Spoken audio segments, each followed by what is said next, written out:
Forfeiture of share आज का topic है। इससे पहले हम लोगों ने जब पढ़ा था तो हम लोगों ने कॉल्स इन एरियर की बात की थी। कॉल्स इन एरियर में हमने ये जाना था कि कंपनी कभी भी कॉल्स मांगती है कि भैया हमें पैसा दे दो जो बकाया है, फर्स्ट कॉल सेकंड कॉल का जो भी है, और पब्लिक जो है जो भी शेयर होल्डर्स हैं वो उसका पैसा नहीं देते हैं, डिफॉल्ट करते रहते हैं। तो इन द केस कि अगर कोई भी शेयर होल्डर डिफॉल्ट करता है तो उससे कुछ दिन तक मांगते हैं, कंपनी उससे पैसा मांगती है कि भैया जो बकाया पैसा दे दो, इस तरह से मांगा जाता है। और अगर पैसा नहीं दिया जाता है तो कंपनी में जो रजिस्टर ऑफ मेंबर्स होते हैं, क्या होता है, रजिस्टर ऑफ मेंबर होता है। जिस रजिस्टर पे मेंबर्स के नाम लिखे होते हैं उससे उस आदमी का नाम कट कर दिया जाता है, लेकिन फौरन नहीं किया जाता है। ऐसा नहीं कि किसी ने पैसा नहीं दिया तो हमने फौरन उसका नाम रजिस्टर से कैंसिल कर दिया, उसको जो शेयर्स हमने दिए थे वो कैंसिल कर दिए, किसी और को इशू कर दिए। ऐसा नहीं होगा, फौरन नहीं होगा, it will take some time. अभी कितना टाइम है इसके बारे में हम लोग देख लेते हैं। सबसे पहले तो एक बात का ध्यान रखना होता है हमें कि आर्टिकल ऑफ एसोसिएशन परमिट करें, मतलब आर्टिकल ऑफ एसोसिएशन की परमिशन बहुत जरूरी है। अगर आर्टिकल ऑफ एसोसिएशन ने परमिट नहीं किया है तो then you can not forfeit the shares, पहली और सबसे इंपॉर्टेंट बात।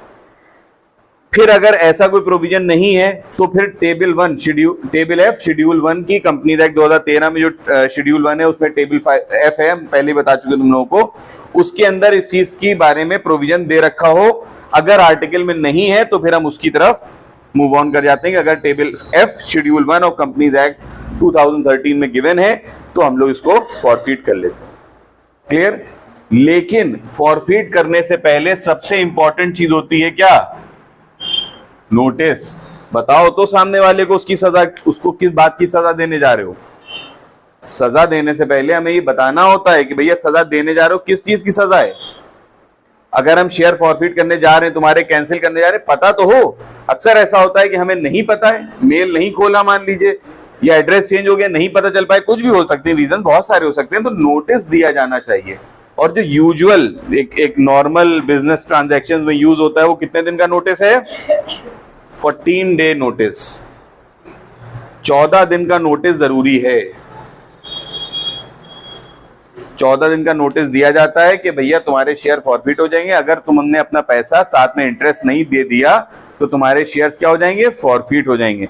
उसके बाद खैर ये सारी जो भी सिस्टम है वो चालू किया जाता है। कोई दिक्कत यहां तक? अब इसका रिजल्ट क्या होता है? इसका रिजल्ट सिंपली ये होता है कि जो शेयर कैपिटल होती है वो कम हो जाती है उतने रुपए से। भाई कंपनी के मिसाल के तौर पे मिस्टर ए हैं, मिस्टर ए के पास 100 शेयर हैं, 10 रुपए का मिसाल के तौर पे एक शेयर है। तो जब मिस्टर ए के ये 100 शेयर खत्म हो जाएंगे, फॉरफीट हो जाएंगे, तो कंपनी की कैपिटल कम हो जाएगी ना। तो शेयर कैपिटल क्या हो जाएगी? सिंपली डेबिट कर देंगे। अभी हम लोग इंटरेस्ट समझेंगे इसको, जो मेन क्वेश्चन लगाएंगे इसका तो इंटरेस्ट समझेंगे। अभी हम लोग बहुत शॉर्ट में बात कर रहे हैं। हम लोग क्या करेंगे? शेयर कैपिटल को बेसिकली कम कर देंगे। ठीक है।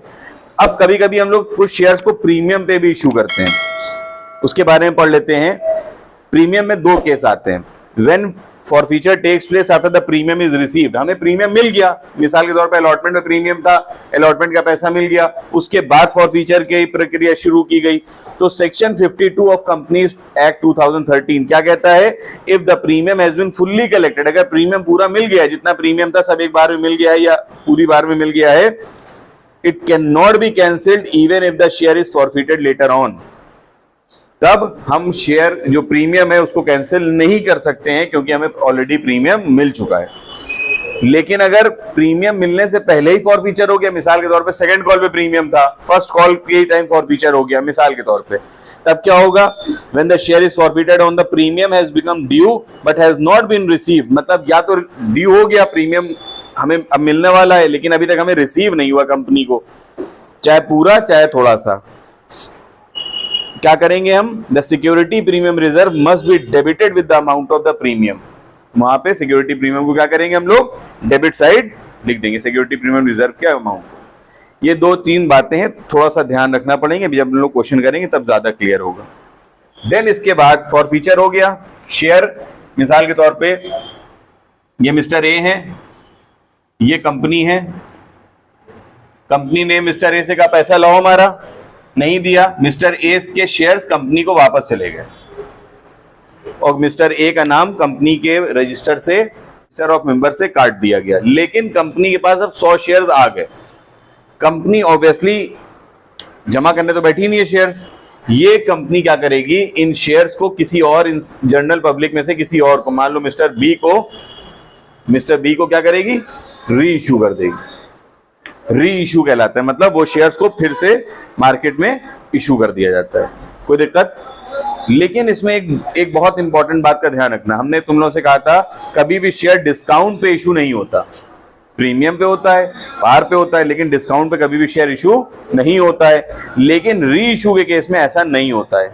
री इशू के केस में बहुत ध्यान सुनिएगा, डायरेक्टर्स के पास ये अथॉरिटी है कि वो री इशू कर सकते हैं जैसे वो सही समझें, as they may think fit. Clear?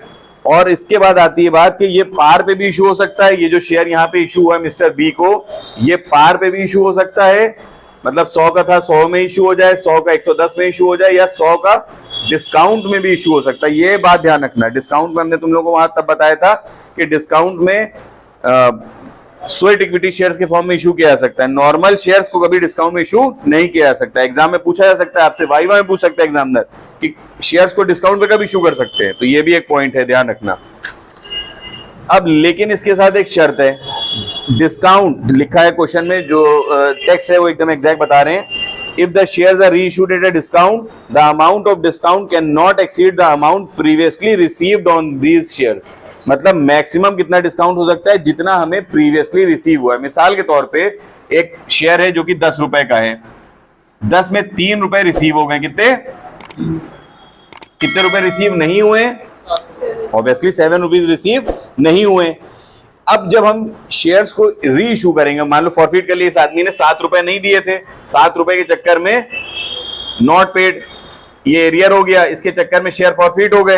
अब जब ये री इशू होंगे तो इस पे डिस्काउंट कितना हो सकता है? मैक्सिमम 3 रुपए का। जितने ऑलरेडी रिसीव हुए उससे ज्यादा का डिस्काउंट नहीं हो सकता। Got the point or not? ये वर्ड्स, ये कुछ बातें हैं जो हमने रूल्स में है, ये हमने आपको बता दी। नॉर्मली बच्चे, हम तुम लोगों को फिर एक राय देंगे कि नॉर्मली बच्चे अकाउंट्स में थ्योरी नहीं पढ़ना चाहते हैं, नहीं पढ़ते हैं। वो क्या करते हैं, सोचते हैं थ्योरी अलग पढ़ लेंगे, एग्जाम से एक रात पहले प्रैक्टिकल कर डालो। ऐसा नहीं है। प्रैक्टिकल को करने के लिए थ्योरी को समझना बहुत इंपॉर्टेंट है। तो जो भी, अगर आपको ये लगता है कि थ्योरी को छोड़ दो, सिर्फ प्रैक्टिकल कर लो, अकाउंट्स में प्रैक्टिकल सब्जेक्ट है, कंसेप्चुअल सब्जेक्ट है, ध्यान रखिएगा, कंसेप्ट्स पे बेस्ड है अकाउंट्स। तो अगर अकाउंट्स में माहिर होना है, एक्सपर्टाइज हासिल करनी है, तो पहले कंसेप्ट्स को लेके आगे बढ़ो। और खासकर जब हम इशू ऑफ शेयर में है, तो क्योंकि कंपनीज एक्ट 2013 के हिसाब से भी आप में लागू है, चालू है, इसलिए आपको वो कंपनीज एक्ट की जो प्रोविजंस है, सेक्शंस हैं, सेक्शन 50, सेक्शन 52 जो इससे रिलेटेड हैं, उनको पढ़ना पड़ेगा आपको, तब जाके ये बात समझ में आएगी कहाँ पे कैसे क्या इस्तेमाल हो रहा है। ठीक है, चलिए हम लोग आगे बढ़ते हैं, क्वेश्चन लगाते हैं। नॉर्मली यहां तक समझ में आ गया ना सबको?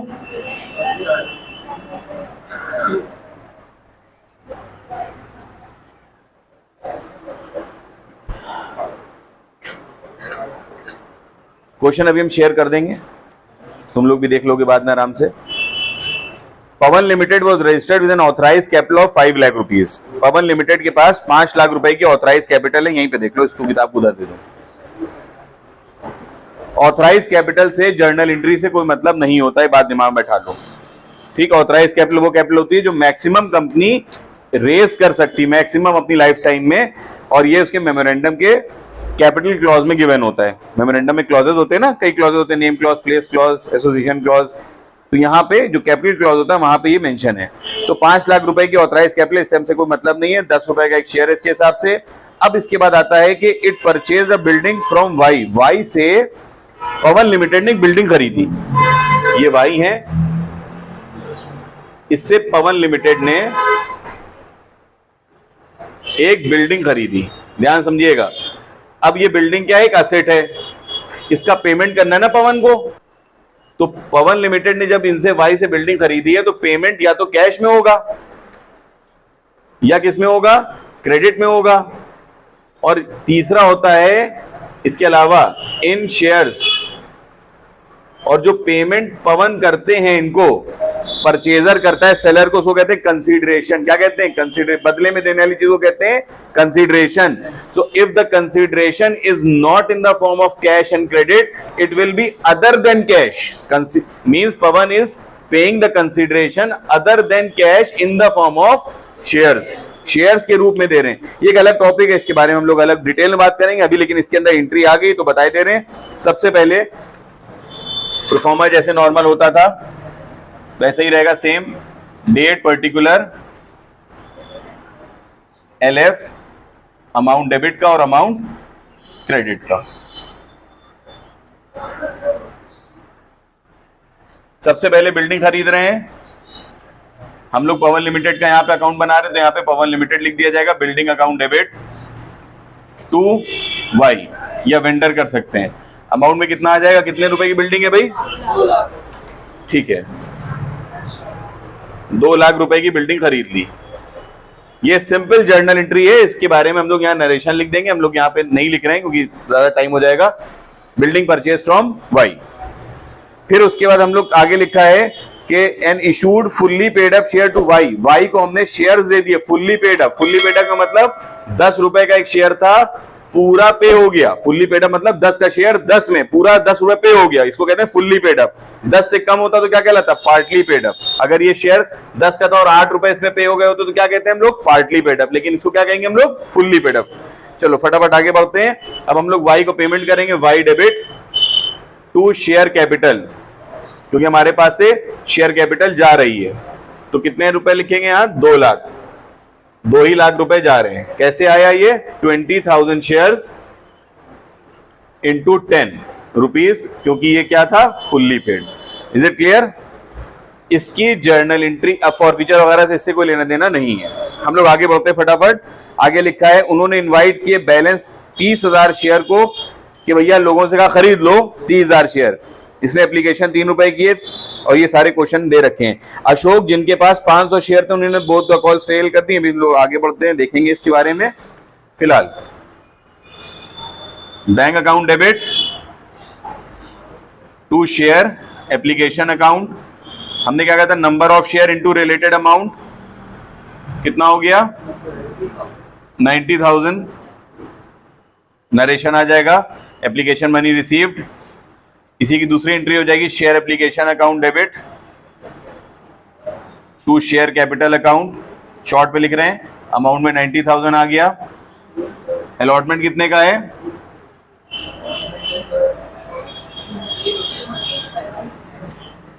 Share allotment account debit to share capital 30,000 share into 3, ये भी हो जाएगा। 30,000 शेयर्स हैं इंटू 3 रुपए का अलॉटमेंट है, 90,000 का ये भी अमाउंट आ जाएगा। देन उसके बाद हम लोग इसका पेमेंट रिसीव कर लेंगे। Bank account debit to share allotment account, यहां पे भी 90,000 आ जाएगा आपका। ये हो जाएगा allotment money transfer to share capital. ये हो जाएगा अलॉटमेंट मनी ड्यू और यहां पे आ जाएगा अलॉटमेंट मनी रिसीव। अब मामला बना कि साहब अशोक है जिनके पास 500 शेयर है, उन्होंने दोनों कॉल्स का पैसा नहीं दिया। प्रोफॉर्मा हम नहीं बना रहे हैं, सिंपल क्वेश्चन करके दिखा रहे हैं। Share first call account debit to share capital account, number of share है 30,000। कितने रुपए के? फर्स्ट कॉल कितने की है? 2 रुपए। तो 30,000 इंटू 2 कितना हो गया? 60,000। ये ड्यू हो गया, but company is not receiving the amount for 500 shares. तो यहां पे क्या आ जाएगा? ये कॉल्स इन एरियर। अमाउंट में कितना आ जाएगा? देखिए ध्यान से, 500 शेयर अशोक के पास थे, 2 रुपए के हिसाब से नहीं दिया। कितना आ गया? 1,000। 60,000 के टोटल फर्स्ट कॉल थी। 60,000 में 1,000 नहीं मिले तो कितने मिले? Got the point or not? Similarly second call हो जाएगी तुम्हारी share second call account debit to share capital. Due कितना हुआ? यहाँ पे भी 60,000 डी हो गया, वाई 30,000 शेयर इंटू 2, ये भी था। इसकी नरेशन क्या हो जाएगा, सेकंड कॉल ड्यू। देन इसके बाद हम लोग यहाँ पे भी रिसीव करेंगे bank account debit, calls in arrear account debit,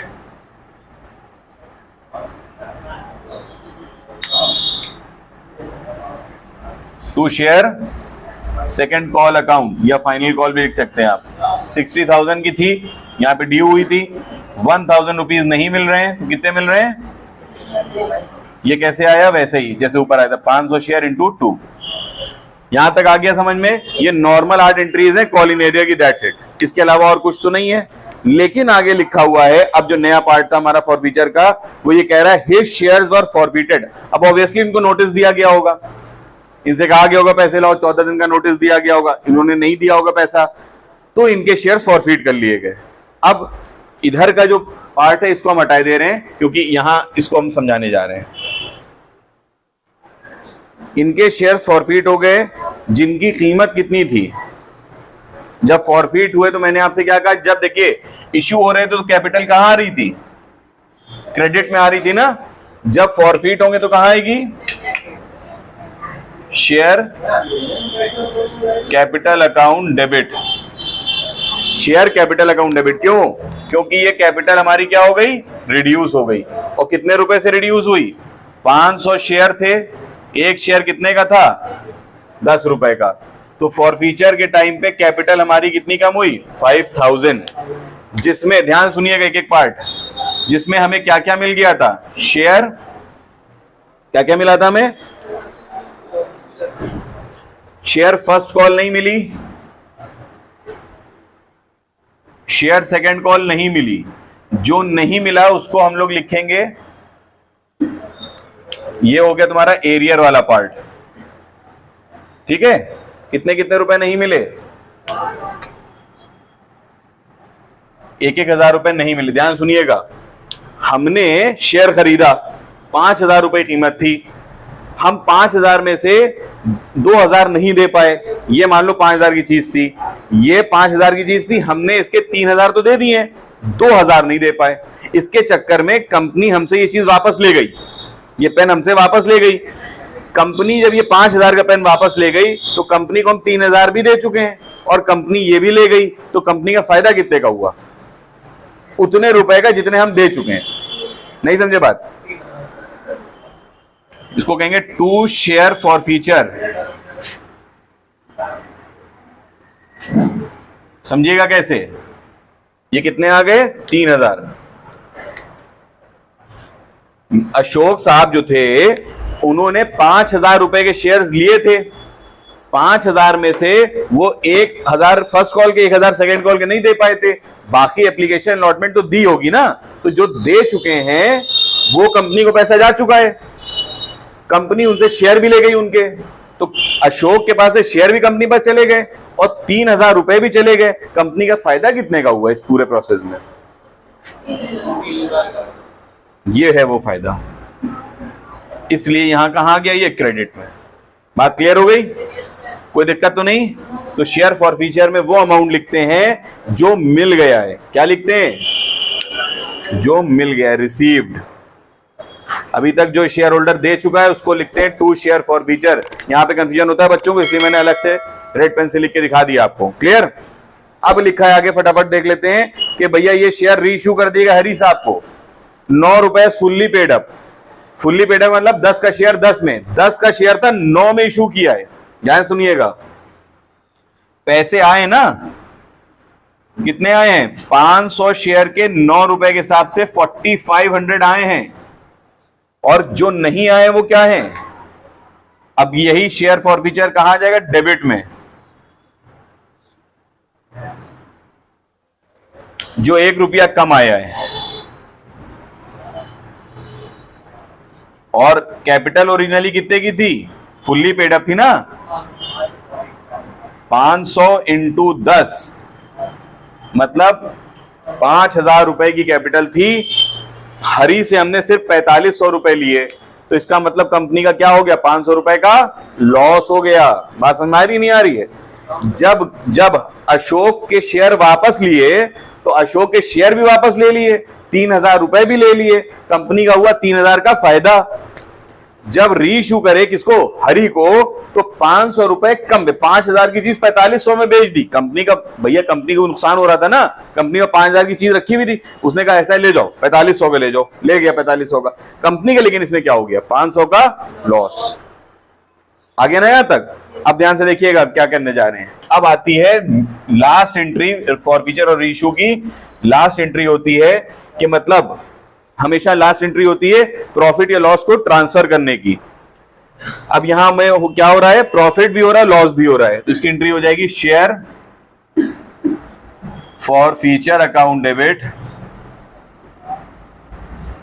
to capital reserve.